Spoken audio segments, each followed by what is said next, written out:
actually quit basketball during COVID. I had a panic attack in a game in front of like thousands of people. That was one of the things that was like really killing my mental health, because my whole identity was I'm Kofi Josephs, the basketball player. I've got all these prestigious awards. I've been Player of the Week, Player of the Month, PBL, highest point scored by a British player ever. Number of like records in all these other countries. Them things came after me breaking my hip. So to be able to achieve all those things after, I think really is like the testament of like, why not?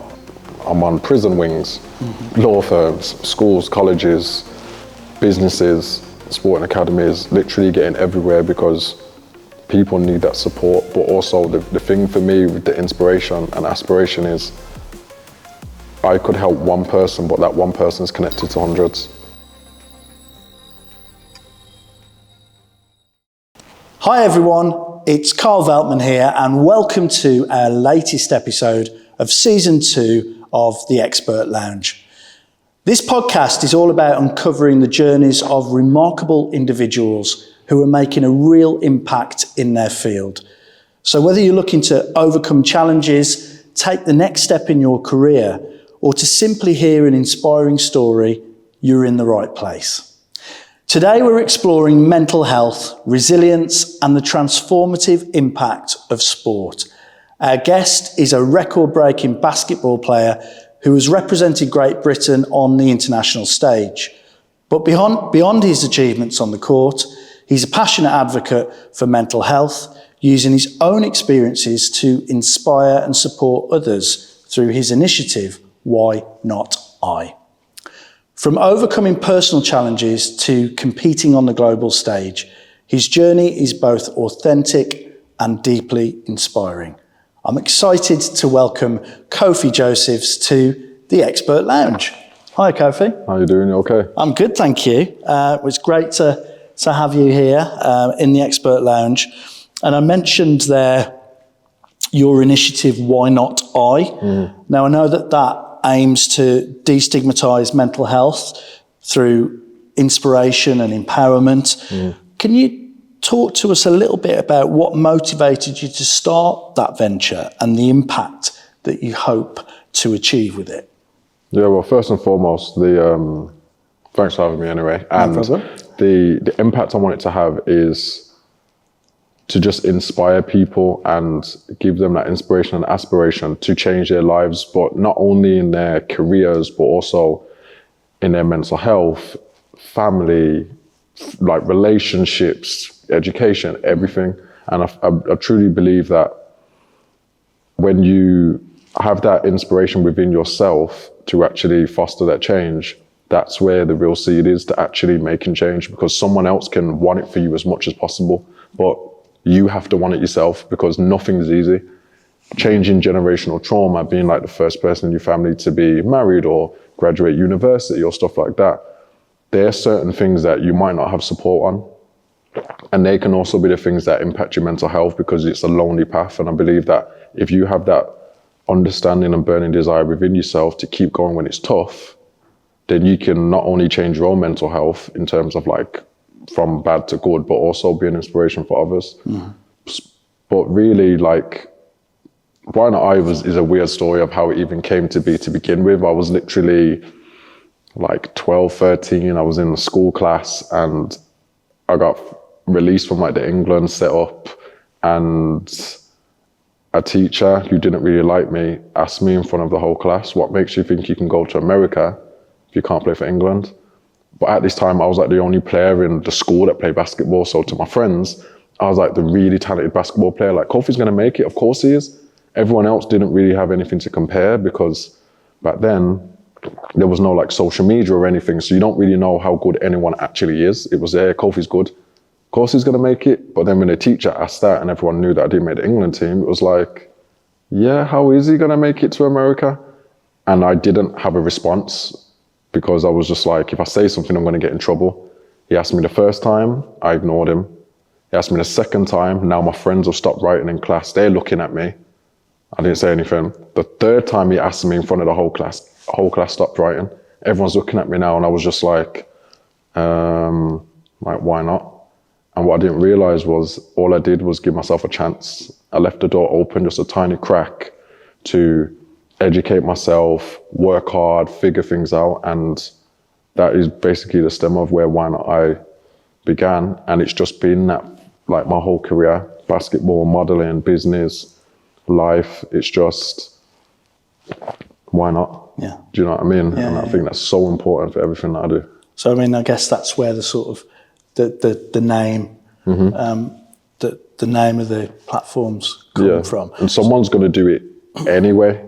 Do you know what I mean? I remember having a conversation with an 8-year-old in America, and it's funny the different mindsets of certain individuals. He was 8, and he was like college, university. He was like, yeah, we was going to visit a school, talking to this kid in his class. I'm like, what do you want to be? He's like, an astronaut.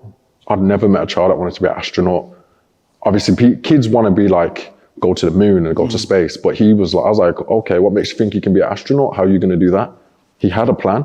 He's like, I'm just going to do this, then I'm going to go to space camp, and then I'm going to go to this high school, then I'm going to go to this university, I'm going to get these grades, I'm going to do this course. And he just had a plan. And I was just like, I'm not surprised if you actually end up being an astronaut because you've got a plan. Literally, you just got to follow it. And I think that's just a different mindset that is so important nowadays. I mean, you know, you've mentioned there that mindset that you had to display and how that sort of fueled your career and your progression. So when you set up Why Not I, was it originally about mental health, or was there a turning point where you decided to shift the focus of it to that? I don't even know what Why Not I was. It was literally just a phrase that I kept saying to myself just to keep me going, because my career had been so up and down. My life had been so up and down, where I had all these dreams, goals, things that I wanted to do, and no one that I knew had really done it before. So I'm just walking in the dark. It's not like I had an example of pretty much anything. And my support system, they're kind of like, I don't know how to help you. Like, you're the first one doing it. We're looking how it goes, seeing how it goes. And for me, it was kind of like, why not me? Why not me? And also, there's some individuals that have a lot of support where people are always believing in them. They can do anything. You've got other individuals where they don't have as much support. People don't believe in them as much, kind of like the ugly duckling or like the black swan. I was more like the black swan. So I had to have that little fire burning inside because I couldn't rely on everyone else's. Do you know what I mean? And then from there, it was like, I'm just going to keep going, I'm just going to keep going. But then everything that I was achieving was impacting my mental health because everything was so hard and I had no real guidance. And I'm just wondering, like, why do I think how I think? I remember the first time I left Birmingham, I was like, when I left Birmingham properly and like moved, I was like 17.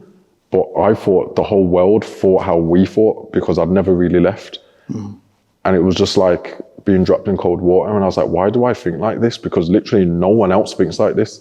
But where I'm from, everyone thinks like this. And it was really tough. And then obviously, the better I got at basketball, the more opportunities I had. And then I'm realizing everyone thinks differently everywhere. Why does no one think like me? But then also, as time's going on, my mindset's changing and developing, but everyone from where I'm from still thinks the same. And it was just tough because I don't fit in where I'm from anymore. And I also don't fit in all these new places either. So it was just quite stressful on the mind and also what I was pursuing within my basketball career. There was just quite a lot of pressure and I just had to like change things. And then Why Not I was just like, it supports my mental health. It makes me feel better. So I was like, all right, cool. I guess we're rocking with this mental health. Yeah. So and then that was just from that, it was a desire to sort of share that with others, I guess. It was a weird one because that wasn't always the plan, but it ended up happening anyway. Because I'm quite an outspoken individual anyway. I'm a lot more mellow now and a lot more controlled with how I communicate. But back then I was very outspoken in a very harsh tone. I was just lucky I was very talented and it gravitated, like a lot of people gravitated towards me and then we just have certain conversations. So I was like, okay, the more I got older and more educated, more I mellowed out, I was able to have more conversations with different types of people, not just within the sports world. People who might not be as loud, might be quiet, and I'm like, wow, you're experiencing the same thing. That's crazy. Like, and then from there it was like, okay, this really, like, people need help out here. And a lot of people are looking to me for guidance because I'm having so many life experiences, a lot more than they might be. Okay, how can I help? And it actually started making me feel a lot better helping people and like just having the conversation and then actually creating active tools to create change. I think, you know, when you talk about sort of leaving Birmingham and being dropped in what felt like being dropped in cold water, you know, it can be a really lonely experience, can't it, when you're when you're going through any sort of growth or development, because actually most of the time that growth and development comes from the unknown and experiencing the unknown. I'm just thinking about some of our students, and you've talked about challenges. You know, we've got 2,300 16 to 18-year-olds from diverse backgrounds and experiences. And some may have had or may have great support networks, others might not. What advice would you give to anyone who's got that sense of isolation, that feels that they haven't got that guidance that perhaps they need? It's a tough one, that age, because I was a head case. I was an absolute head case when I think back at that age. And one thing I would say to that version of me is like, you've got to have yourself, because at that time you don't know who you are, so you're just trying to grab onto anything. You'll go to the wrong places, you'll hang around the wrong people, you'll listen to anything just because you need some comfort, because you don't know up from down. You're so unaligned, it's crazy. Getting to know yourself first actually stabilizes you, because so many young people, especially 16 to 18, like that age group, they end up doing certain things and you'll be like, so why'd you go there? They're like, I don't know. It's nothing like they actively made the decision. It was like, I know it's wrong over there, but I went over there because I wanted to go over there. They've just, it's like their legs have just taken them and now they're just there. So they don't even know the decisions they're making. And I think once they know who they are, or at least start to get to know who they are, then you can actively make the right steps. And I think that's the most important thing, because it's horrible getting to know yourself, because people just assume you're you, so you should know yourself better than yourself. And it's like, no, it doesn't work like that. And I found that out because I was doing certain things where I'm like, I say I want to have a basketball career. Why did I just like smash up a locker room? Like what? And then I'm just like, what's wrong with me? But then other people are asking me why I did that. I'm asking myself why I did that. And then certain people are like, you said you want to make it, you can't behave like that. And I'm like, I know, but then also I did it, so I'm just all over the place. And I think for these young people, getting to know yourself so you can be aligned is the very first step, because you're also surrounded by everyone else who are a bunch of idiots. They ain't got a clue either. It's just certain ones make it sound sexy like they do. They're Muppets as well, they haven't got a clue. Do you know what I mean? But because they're so confident with how they're saying things and you don't want to be the odd one out, is why you're like, okay, I'm just going to go with it. Meanwhile, something within you is telling you, nah, I'm not feeling that. But because you're not aligned enough to be like, I don't know why I'm not feeling it, is why you end up in certain situations. And the world's a dangerous place now, even it's just super dangerous, especially for that age group. The music, the this, the that, like the weapons, everything. It's like you could really lose your life just by being in the wrong place at the wrong time. And you didn't even want to really go to begin with. Do you know what I mean? And that's why your head's all over the place. So I think being aligned with yourself is definitely like the first thing I'd definitely say. And it's also it's a forever ending quest. Don't think, okay, I'm going to get aligned at 17. I know who I am. And then think by 21 that your life's set. You're not going to have a clue when you're 18, 19, 20. It's a forever quest. And I think that's also the beautiful thing, because in this day and age, you look at everyone else and you just assume everyone's life's figured out. They know what they're doing. A lot of people ain't got a clue. Like most people you think have a clue, don't. But some of them are like just trying and figuring it out. And I think once you get on that path, it'll be uncomfortable at first, but it'll be beautiful at the same time because it's a long game. These young people think so short now. When you think long term, it'll definitely benefit them. I love the idea of setting it out like that it's a lifelong quest. Because what that does actually is it suggests that, you know, your actions don't define you.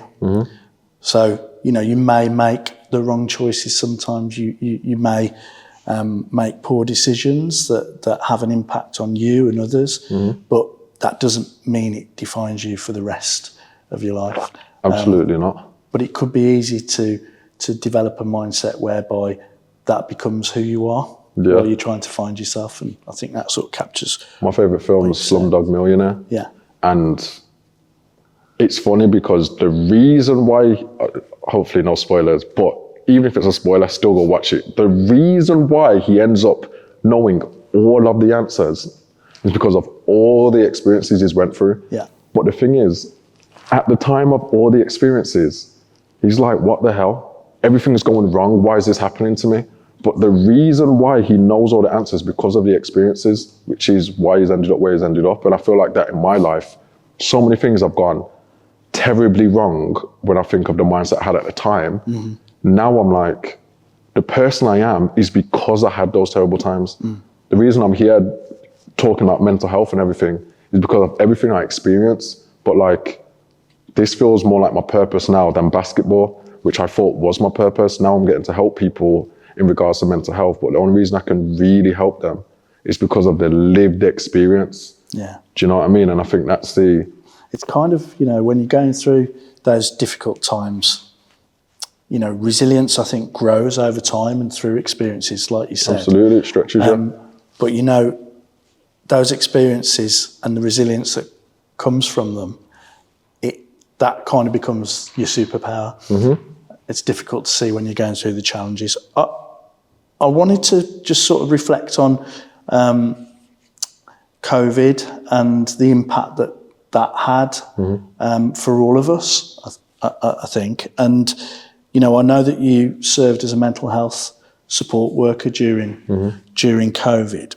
How did that experience shape your understanding of mental health and the challenges that people face, both within and beyond sport? Because I know, you know, there's obviously a lot of the work that you do is within sport, but the mental health, you know, there is no sort of boundary there. So yeah, what did you get from that experience? It's funny because now the majority of work I do is actually outside of sport, because I realize like that you're an athlete, but like you're a person, and it's no different to you with a person who doesn't play sport. Like, you're both people. And that was one of the things that was like really killing my mental health, because my whole identity was, I'm Kofi Josephs, the basketball player. I'm not a son, I'm not a friend, I'm not anything. I'm a basketball player first. I'm only those other things. If basketball's going well, if basketball's going terribly, scrap all the rest of that. I need to get basketball rolling. And COVID was a interesting time because I actually quit basketball during COVID. I had a panic attack in a game in front of like thousands of people. And I was just like, I've had enough of this. And I was playing like amazing basketball. My team's winning. And my mental health was just so steamrolled. It was crazy. And yeah, I ended up stepping away from the game. And that's when I actually wasn't sure what I wanted to do in life. And that's when I ended up starting modeling. And I wanted to actually use my degree for the first time. It'd been like 6 years since I actually graduated with a psychology degree. And I'm like, I'm helping people in mental health and stuff, but I'm just having a chat here, a chat there. The only thing I really know of mental health is out of a textbook. And then I was like, all right, yeah, I'm just going to jump in. Like, why not? Let's just see what happens, like, see what it's like. It was intense. It was intense. I was taking care of people in assisted living. So they've got deprivation of liberty. I'm in charge of everything, meds, cooking, cleaning, make sure their mental health, family visits, everything, like 24 hours a day. It was intense. Sleep shifts, everything. It was tough. And I learned a lot, because I learned this is what people are really going through. Because reading about a panic attack or an anxiety attack in a textbook, or depression or like bipolar disorder in a textbook, is different to watching it compared to being in a room or dealing with someone having an episode at like 2 a.m. Do you know what I mean? Like, this is what's really going on out here. And then also, I saw the beauty in actually helping people across a period of time where some of their behaviors might not have been correct, but then you've spent enough time with them and now they're doing certain things without you. They might not know how to cook or clean, or they're aggressive or whatever. And now, because you spent time with them, now their behavior's better, their mindset's better, they're thinking different, and you're like, this is a beautiful thing. But then I also understood the different levels of mental health. A lot of people in this day and age now, oh, I'm stressed. Oh, I'm depressed. Off a whim. And it's like, even I thought that at certain times. And then I actually met real people that are going through real things. And I was just like, oh, there's levels to it. Not that certain people don't have that, but there is a large variety. Do you know what I mean? And there's a scale, and I was like, okay, this is good just for my education, because it was changing my mindset for the better, because you don't know what you don't know. And it was good for me to jump in with that. I know that part of the work that you've been doing with Why Not I has involved you working in collaboration with other organisations. And I know in particular you've collaborated with an organisation called Shining a Light on Suicide. I just wonder if you can share a little bit about that partnership and what is it that you find rewarding about working in partnership with other individuals or organisations? So the Shining Light on Suicide, that was a really good campaign. That was also with the NHS as well. It's funny because I don't really go to the hospital, but my people that I know have gone to the hospital and they're like, yo, you're on TV, like that's you. And it's amazing because there might not be people like me from my community, my age group or whatever, that are doing certain stuff, that are shining the light, but also being so open and honest. I'm outspoken, like my truth's my truth, it is what it is. Like, I'm not really bothered, do you know what I mean? It's what makes me me. Nothing that I've experienced takes me away from who I am when I'm actually happy with who I am now. I'm probably happier with who I am now than I was. Do you know what I mean? But people might have liked that person more than just because of what he represented. But I'm like, I don't care what you care about at this point. I care about actually being on my own purpose and path more than what you care about. But that was a great campaign. I got to just be open and honest about what I've been through. I'm open and honest anyway. I do talks, I've written a book, and I just wanted it to get out to the masses, especially because the number one killer of men under 50, suicide, and young people are killing each other at a crazy rate, but people are still committing suicide. And I was just like, I don't like it, so I'm going to do something about it. I'm also going to talk about my story because I know a lot of people feel like it's just them going through something. Like someone might sit next to me and we've gone through the same experiences where we can help each other, and they'll literally be like, oh, I know what his life looks like on Instagram. Like, oh, he wouldn't even understand. I can't be my true self next to him. Like, I can't tell him. I'm like, nah, forget all that, scrap that. Like, this is who I am. Hopefully, because of my brand and what I represent, people can resonate with that and reach out to me and let's talk, let's conversate. But then I'll also encourage them to talk to other people, go get help, because that was one of the things that really helped me. And now I'm being that for others. And I think that was just an important thing for me to be able to get it out there.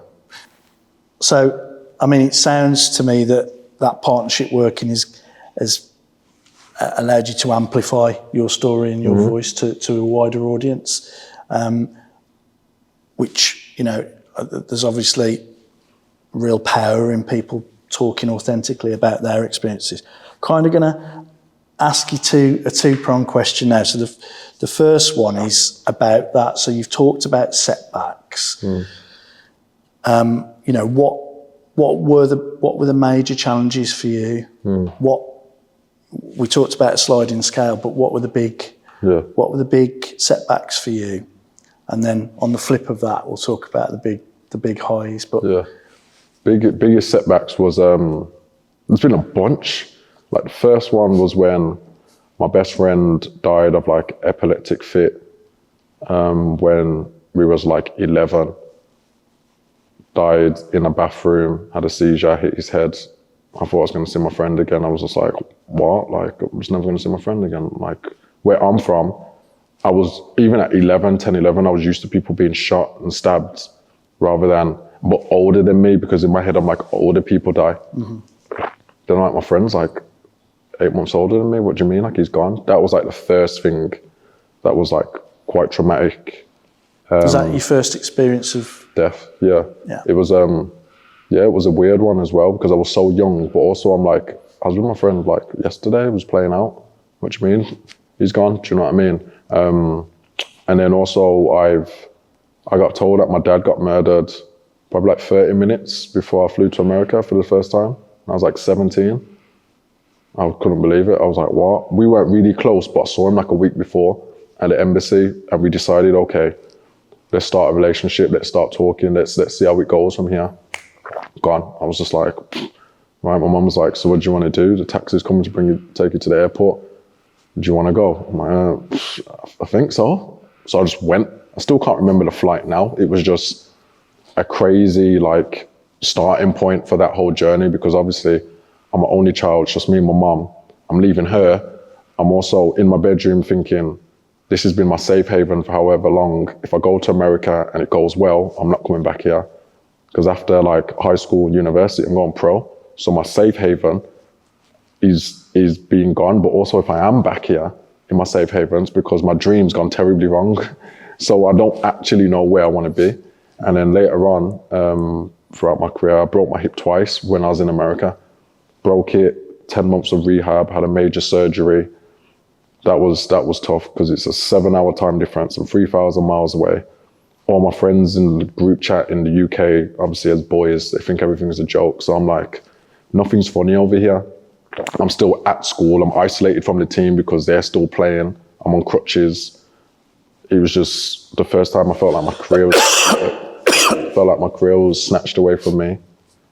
Did the 10 months of rehab, like 7 a.m. I'm in the swimming pool, 6 in the mornings, everything. Did everything I was supposed to do. Played for 6 weeks. Trusted my body again, finally. Tore my hip again, the same one. Couldn't believe it. 11 months of rehab now. I was just like, this ain't it. Because in my head, the basketball dream that I was so close to getting was just being snatched away from me, and there's nothing I could do. Did 11 months of rehab. Felt suicidal, everything. Obviously, and I was very isolated, because even my mum's calling me and she's like, hey son, how you doing? Like, you okay? What am I going to tell her? Like, you're in England, you can't help me. Also, like, even if you was here, you couldn't really help me. So you say what all boys say, yeah, I'm fine. What most people say is fine. So that isolated me even more. I'm drinking, I'm just doing all erratic stuff, almost ruining my career. Finally got healthy, probably like 2 months before turning pro. Went to see the doctor just to have a little look at it, just before I leave America. How is it feeling? Yeah, you've tore it again, you need a third one. He was like, you can either get it and like get your surgery, but then quit basketball, because if you ever want to be able to bend down and pick up your kids when you're older, I'd say don't do it. Or you can just use this one and see what happens. And I was like, I just sat there crying. I was just like, this is ridiculous. I've done everything I was supposed to. I decided to bet on myself. And they were quite a lot of pivotal like traumatic points in my career, especially like just in my life in general, that I've probably like. So you came through that hip injury? Yeah. I've still got like, it's funny because like I've got like the sutures and the screws and stuff, and I'm so far removed from it now, because the funny thing was I didn't play no juniors on the national team, not single one. I didn't even make the West Midlands team, which is hilarious when I think about it now. Like, I haven't represented West Midlands. No 13s, 14s, 15s, 16s, 20s, 23s, nothing. Broke my hip, did all that. After my hip surgery, I turned pro. I've got all these prestigious awards. I've been Player of the Week, Player of the Month, PBL, highest point scored by a British player ever. number of like records in all these other countries, made a national team, both of them, Great Britain, England, Commonwealth Games. And them things came after me breaking my hip, where the doctor's like, if you ever want to be able to pick up your kids in the future, like you need to have surgery. He was like, basketball, let's not even talk about that. You're gonna need a hip replacement, sir. Do you know what I mean? So to be able to achieve all those things after, I think really is like the testament of like, why not? Do you know what I mean? Because everyone hears the stories of the person who achieved everything at 13, 14, 15, 16. By the time they make it as a senior, it's like, of course they were gonna make it. Then you've got someone like me who just kind of comes out of nowhere to them. But to me, I've been grinding. Do you know what I mean? And it's like so deserving, and it's just an amazing feeling. I think there's real power in people like you that, you know, have had some great achievements in sport. You've had those nationally, internationally. And you're right, with social media nowadays, people might look at that and think, you know, that guy's got everything. But to hear the road that you've taken to get there, and it hasn't been a straight road, and it hasn't been a smooth road, you know, that's really powerful for people to hear, I think. I want to flip it, because you know, there's been some serious highs in your career as well. So forgive me, because I am going to read these. So you've been across the globe, Australia, Germany, Iceland, Saudi. Tell us about some of the fantastic experience you've had. Are there any moments that were really crazy, unexpected, but just complete highs for you in that part of your career? It's funny because like the amount of things I've achieved outside of basketball now, I'm probably the most proud of now, because I always defined myself as a basketball player. So like doing things outside of basketball, I'm like, you was capable, bro. Like, that's amazing. But in my basketball career, playing in Saudi was amazing because I'd never been to the Middle East. I'm playing with like NBA players and stuff like that. And it was just an amazing experience, but it was like unexpected. In professional basketball, it's a wild ride anyway. So like I've had experiences where when it was time for me to play in Iceland, I came back from Ireland on like New Year's Day, because I just went for like New Year's because I didn't have a team. I got in my house at like 2 p.m, checked my email, my agent sent me a contract, hey, team in Iceland wants you. I'm like, wait, what? He's like, for when? He's like, gotta get on a flight tonight. My girlfriend at the time was like, wait, what? And like, I was like, obviously at this time, you leave your suitcases kind of packed anyway. You just take things out that you need, you put them right back, because you never know when you're going to get a call. Straight to the airport, gone. Same with Saudi. I was in the cinema it was like a Saturday night, just watching the film, enjoying life. My phone's going off in the cinema, I'm like, what? Bear in mind, at this point, I stepped away from basketball because I'm modeling, I'm doing everything else.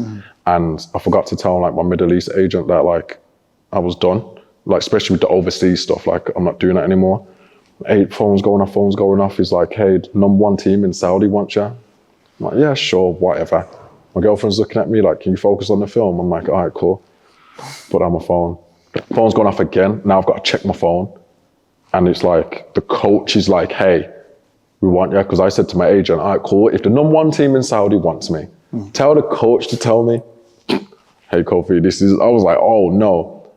Then I'm thinking, all right, cool. Bear in mind, I hadn't played in like 6 months, maybe like once a week, twice a week. Nothing like, I'm really trying to stay in season shape. The coach is like, yeah, we want you. I'm like, I looked at the contract. I'm like, wow, okay, great. Yeah, sounds good. I'm like, yeah, just give me a week or two to get in shape. It was like Saturday night. He was like, flight ticket, Monday morning, 7 a.m. I was sitting in my seat on the plane, emailing my modeling agency, like, hey, I know I've got this job coming up and that job confirmed and this job, I can't do it. They're like, why? I'm like, I'm going to Saudi. They're like, what? Like, we know you're a basketball player, but you're going to Saudi. When you're back, don't know. Yeah, plane's taking off now. Turn off phone. I had to go airplane mode. I was like, them kind of experiences are crazy because you actually living your life planned. There's no way I thought I was going to be living in Saudi. Bear in mind, it's December, so it's like 0 degrees, especially in Manchester. It's like -1, freezing. I get to Saudi, it's like 35 degrees at like 6 in the morning. I'm just like, this is the grind. But obviously at this point, I'm like 8 years in. So like, I'm a lot more like, this is just an amazing experience because I know it's not going to last forever. Yeah. Yeah. I mean, I know you talked about breaking records, making records, and you set a British Basketball League record for the number of points scored in a single game. Yeah, it's funny, that one, because... Do you still hold that? Yeah.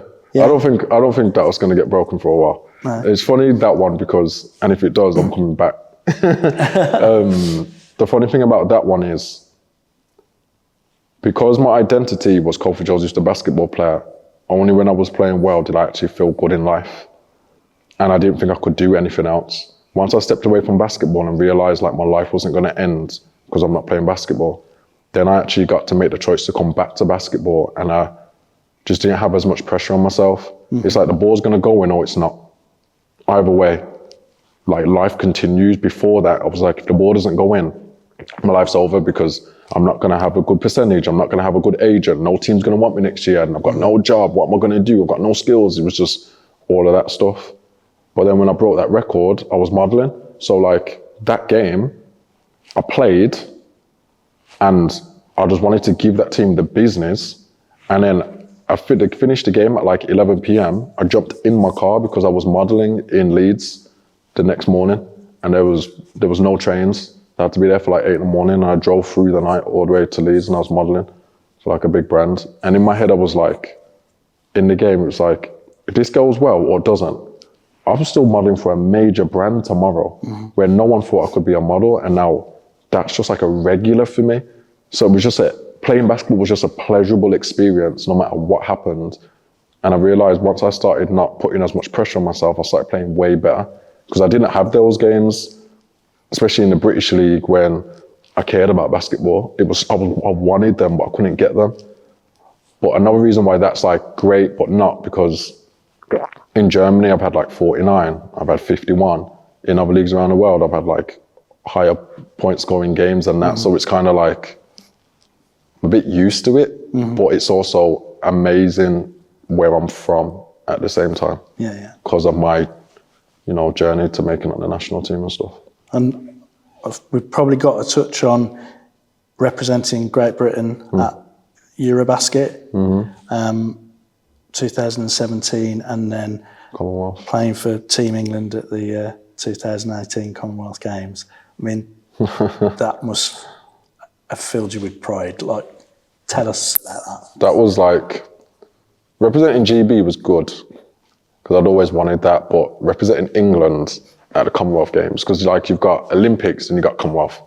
It's right there, do you know what I mean? Like just being in the village, the experience, and it was like in Australia, they don't mess about, do you know what I mean? And like, remember I got cut from like the England setup when I was like 12, 13. I'm like 27, 28 now.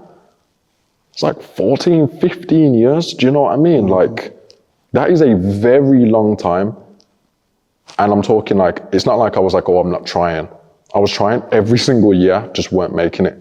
I weren't playing in those little regional tournaments where it's like England, Ireland, Scotland, Wales. I'm like, I can't even make that. I'm trying to make the West Midlands team, can't even make that. So I'm just like, this is hopeless. And I'm seeing all my friends that I play with and stuff, they're just making a team. And I'm just like, I've just got to keep going. I don't know what's going to happen. I'm just going to keep going. If it happens, it happens. And it was just such a blessing to get my jersey at the Commonwealth Games, because bear in mind at this point, I've had my 2 hip surgeries. I've told I need a 3rd one. I haven't made any national team as a junior. I'm like one of the only players on the team that's never represented their country before at all. So when I got that jersey, it meant so much to me. Like my hip was tingling with like good vibes, because at this point as well, a lot of people didn't even know that I had 2 hip surgeries. It was like, Kofi's just a good basketball player. And that is what I wanted. I didn't want him to be like, oh, he's good for having 1 hip. Nah, I'm just good or I'm not. And I think that was just such a testament to like, not just my hard work, but the consistency, because so many times I wanted to quit and I just didn't. And that is what actually gets you there. Because if my whole career would have been perfect up to that point, it'd have been like some of the other players. They were like, oh yeah, just another England jersey, I'm just going to put it with the rest. And it's like you say, those experiences that you've had, the lows we've talked about, the highs, they've really shaped that perspective that you've got on mental health and that mental resilience. And that's what you're now talking about and you're able to share. Yeah. I wonder if over the years, have there been any particular influences? So any individuals, famous individuals, unknown people that have inspired you or that have, acted as a role model for you at certain points during your career? Yeah, like my very first role model, obviously my dad wasn't in my life when I was growing up. So I had a thing against men. And my uncles and stuff, but like outside of them, authority and men, it was just a no-no. Raised by women, my mom, my auntie, grandma. So I was very receptive to women. But my first mentor at school, Mr. Thompson, and obviously once restarted, I was gifted and talented for every single subject, but my behavior was bad. So I'm getting kicked out of class, I'm talking back to teachers. So I'm really talented, I'm doing all my work, but I'm very disruptive at the same time. And it's like, we can't exactly kick him out because he's grades, but also we can't exactly keep him because he's fine, but there's 28 other kids that need the support and the teachers having to focus on him. So Mr. Thompson was one of the very first like males in my life that was fair, I'd say. Because all he said to me when I got kicked out of class, when he saw me in the hallway, was like, what happened? He didn't just tell me off straight away. Do you know what I mean? Like most other teachers, you just see a kid outside of class, you're in trouble. And that was just like, this is different. I didn't think it was nice, but I was like, this is different just because I had my walls up. He's one of the first people that put a basketball in my hand. And I'm talking, it weren't just, here's the ball, go play. It was like, throw the ball off the backboard. But at this time, he's talking to me every day in the playground. How are you feeling? Talking about life, this, that, and the other. And I never really had that from a man, ever.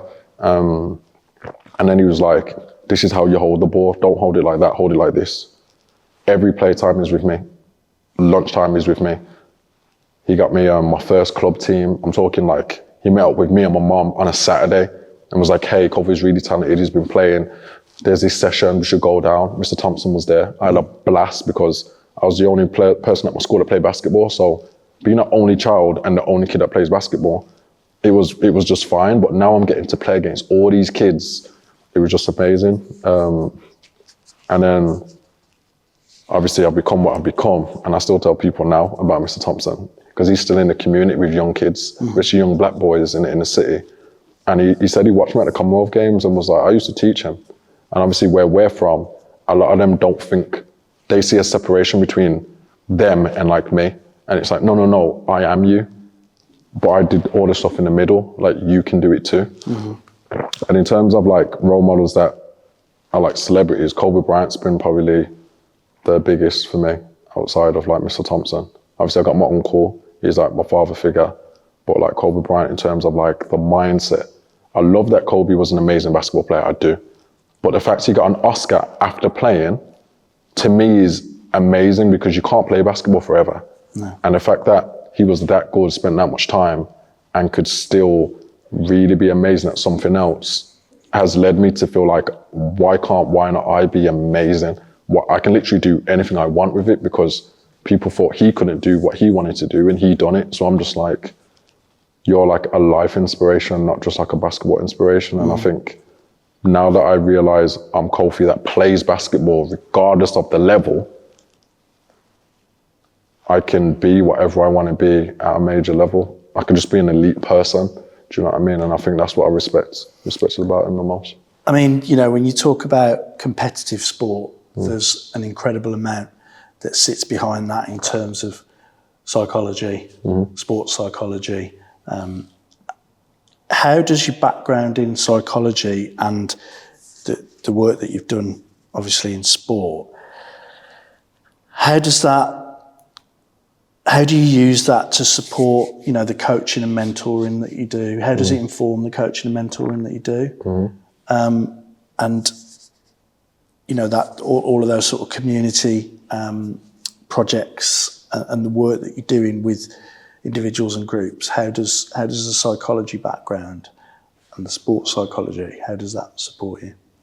I think the psychology part is the key part. Sports is great because I play a team sport for a start, and I have to, no matter if I'm the star player or not, I need my teammates for us to win.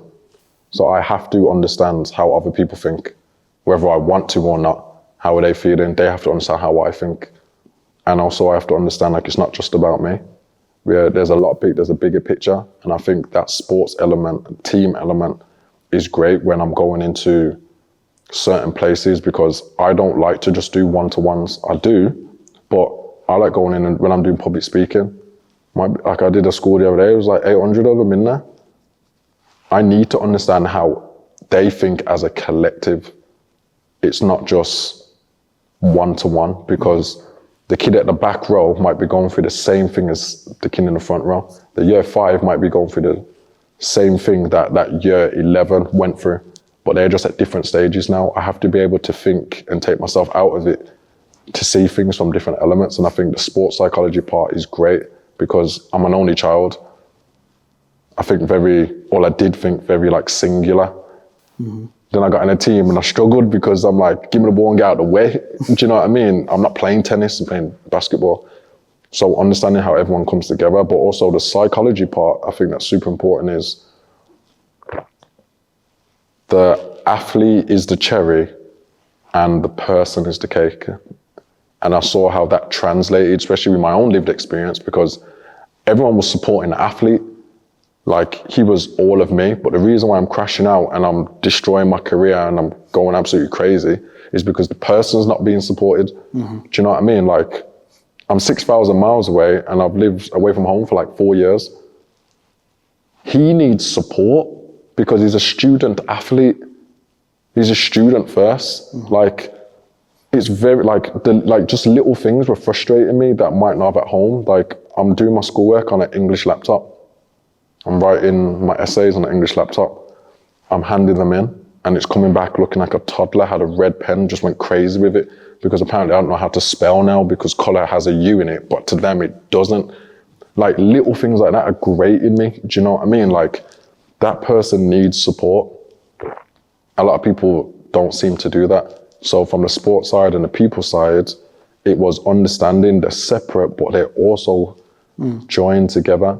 But then that's when I started realizing not everyone wants to be an athlete, but because I grew up in the sporting world, all my friends are athletes. All my friends' parents care about sport. Do you know what I mean? Everyone that I interact with kind of interacts with me because they care about sport. The amount of people who I interact with that aren't in the sporting world in some capacity, it's low, especially the higher up I'm getting. Everything is sports. But then when I realized, like, there's people out here who want to be like teachers, doctors. How does it relate? And that's when I had to like really use like the sports psychology, the actual psychology to be able to support people and understand them and help them, because I break my hip and now it's time for me to talk to a doctor. He's just a doctor. Some of these patients are athletes, some aren't. How can we communicate? How can he understand me? How can I understand him? I think it's really interesting. You sort of talking there about, in order to understand yourself and the role that you're now playing, you've had to sort of empathise and understand others, empathise with and understand others. I know that it must be quite difficult because you've got a number of hats that you wear. So you talked,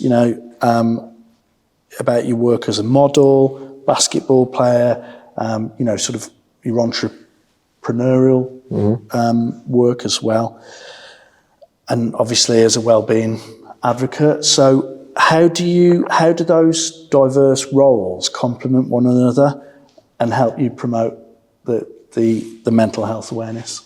I think everything makes me me. I've always been weird. I've never been like normal. And it's funny with young people because I hear them, they're like, I just want to fit in, I just want to be normal. I'm like, you don't, trust me. Like, you don't want to be like them. You don't, but you're just scared not to be because everyone seems so similar now. Everyone's into the same thing. And I think it might have been a blessing that I had sports, that I was talented, because I'm a basketball player, but like, I don't dress like one, so I don't really fit in. I'm just more like a footballer, but I don't like football, so I don't really fit in. I'm into like business and stuff, but like, I'm an athlete. Then I'm a model, but like, I'm a full-time basketball player, and like in the modeling world, they're like, oh, you play basketball? I play basketball too. Where do you play? I'm like, England and Great Britain. They're like, wait, what? I play at the park. It's like, I literally don't fit in anywhere, but I do at the same time. And Stephen Bartlett talks about this thing called like skill stacking, where it's better to have something from everywhere, which is like your ingredients that makes you like unique. And you just have to figure out how you can use your uniqueness to fit in certain places. You don't have to only be in a certain place, because what if that environment doesn't last anymore? And America is a great thing for this, because I think at university over here, you go to uni for your degree. In America, for like the first 2 years, you're doing a whole bunch of different courses, whether you like it or not. Then you're also doing your major, because in their head, they're like, okay, cool, you might want to be, I don't know, you might want to be a graphic designer, and you can only do that as your major. But when you go into the real world, there might be no graphic design jobs, and now you've got no skills that can help you do anything else. So it kind of prepares you. And I think wearing all these different hats that I do, at first I felt weird, because I'm like, I don't fit in. And then it was also like, how am I going to make all my interests work? Which I'm still figuring out now. I'm a lot further down the line of understanding how it does. But it was quite tough, but now I embrace it. And I think embracing it is embracing the weirdness, it probably makes like the digestive period of figuring things out a lot easier. I mean, I'm just going to go back to your cake analogy, because it's a little bit like, the more ingredients you put in, the more sort of rich and interesting and unique that cake becomes. I'm in so many wild places. Like, obviously now I'm doing entrepreneurial stuff, tech stuff, everything like that. I'm meeting CEOs, I'm like big time law firms and everything. And like the CEOs are like, oh yeah, I just came back from Saudi. We might be in a room of like 100 people. Oh, he's just came back from Saudi. Everyone's looking up to him. I lived in Saudi, so now no one else in that room can have a conversation with that person on that level, because that CEO, he lived in Saudi for like 6 months. I lived in Saudi. Now and it's like, oh, where did you live? Jeddah, Riyadh. And I'm like, oh, Jeddah. They're like, oh, the roads. But you know what I mean? We've got that camaraderie now where it's like, we're on that level of from this to this to now it's like, we're like here.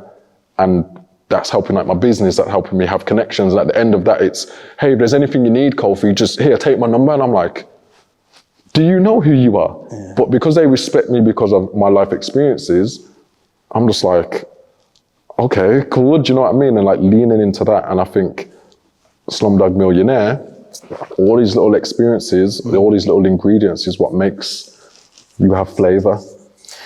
I've got a particular question that I want to ask, because you talked about, when your mom called you and you were in America and it was tough, you had the hip injury, and she said, are you okay? You said, yeah, I'm okay.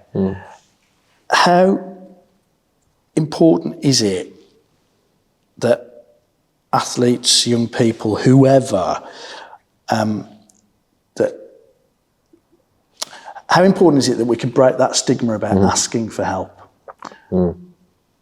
Actually reaching out and saying, you know what, I need to talk to someone, I need some help here. It's a funny one, because I was so anti it, because especially for like young men as well, it's like you don't want to come across weak. You feel like I'd rather just be quiet, sort it out myself, and I'll just come back when everything's fine. Doesn't work, because things usually get worse. Like, why would it get better? Do you know what I mean? Because you're already spiraling, you just don't realize it. And it usually gets worse without support. Whether you get that support from a friend, a professional, reading something, like you've got to get that support. And that's not weakness, is it? I think. No, I'm an advocate for therapy. Exactly, and it's there's actually real strength in recognising that you need a bit of help, and everyone needs to take care of themselves. Like you said, you know, you've got to find yourself. You've got to, and sometimes we all need a bit of support to do that. Absolutely. Like, if you're an obese person and you go to the gym and you have like a fitness trainer and you go to the gym, you're eating well and you get in shape, it doesn't make any sense now to stop doing what you was doing, because usually, unless you change certain things, you're going right back to where you are. That's how I'm such an advocate for therapy now. It's crazy because I was forced into it by my degree. It was like, you have to do 6 hours of therapy or you cannot graduate. I was like, oh, come on. I went to the head of the department because she was a basketball fan. I'm like, miss, come on, what are you saying? Like, I don't have to do it, surely, the rest of them. She was like, nah, like, it's above me. You can't graduate if you don't do it. Didn't talk for like 2 sessions, just wasted 2 hours, just like, I'm just gonna nap. And bear in mind, at this time in life, I had a personal grey cloud just raining on me. Could have been summertime, I was just raining on me, I was just that depressed. The therapist ended up coming to a game. I didn't know. He saw me break my hand, punching through a chair. The next day, I'm in a therapy session, I got my hand bandaged up, I'm just sitting there. He's like, oh, what happened to your hand? That triggered me then, because I'm like, oh, the game, my coach, blah, blah, blah. Now we're talking now. And he was like, oh, okay, I'll see you next week. I'm like, wait, what? I'm like, I didn't know we was in a session. But then when I left, that little grey cloud that I had was just a little bit lighter. And I was walking around campus like, So now I'm like, okay, next time I see him, that trust is there a little bit. And then we started talking more and more and more. And I was leaving feeling so much better. And now I'm an advocate for it. So even the conversations I was having with like my mom, stemming from him, because I'm used to talking to someone, now I can talk, because a lot of people nowadays, like, even your closest people, you're kind of in competition with, like your friends, like especially as athletes.